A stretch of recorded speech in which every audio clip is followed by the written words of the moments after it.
നാളെ ഈ ജില്ലയിലെ വിദ്യാഭ്യാസ സ്ഥാപനങ്ങൾക്ക് അവധി പ്രഖ്യാപിച്ചു. മഴയുടെ ശക്തി കൂടുന്നു. അതിൻ്റെ ഏറ്റവും പുതിയ അപ്ഡേഷനാണ് ഇന്നൊരു വീഡിയോ ഭാഗത്ത്. വീഡിയോയിൽ മുൻപ് വീഡിയോ ലൈക്ക് ചെയ്യുക, ചാനൽ സബ്സ്ക്രൈബ് ചെയ്യുക.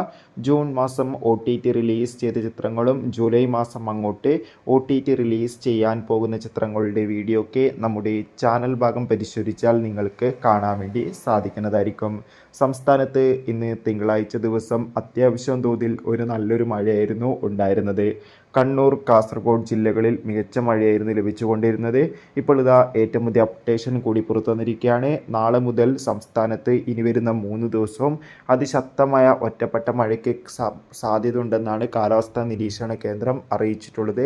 എല്ലാ ജില്ലകളിലും മഴ മുന്നറിയിപ്പാണ് ഇപ്പോൾ നൽകിയിട്ടുള്ളത്. അതോടുകൂടി നാളെ ജൂലൈ 1 തീയതി ചൊവ്വാഴ്ച ദിവസം കോട്ടയം ജില്ലയിലെ ദുരിതാശ്വാസ ക്യാമ്പുകൾ നടക്കുന്ന വിദ്യാഭ്യാസ സ്ഥാപനങ്ങൾക്കാണ് ഇതുവരെ അവധി പ്രഖ്യാപിച്ചിട്ടുള്ളത്. മറ്റു ജില്ലകളിലെ വിദ്യാഭ്യാസ സ്ഥാപനങ്ങൾക്ക് റെഗുലർ പോലെ ക്ലാസ് ആയിരിക്കുമെന്ന് കൺഫേം ആയിട്ടുണ്ട്. ഇനി അവധി പ്രഖ്യാപിച്ചാൽ ആ അപ്ഡേഷൻ അറിയിക്കുന്നതായിരിക്കും. കാത്തിരിക്കും.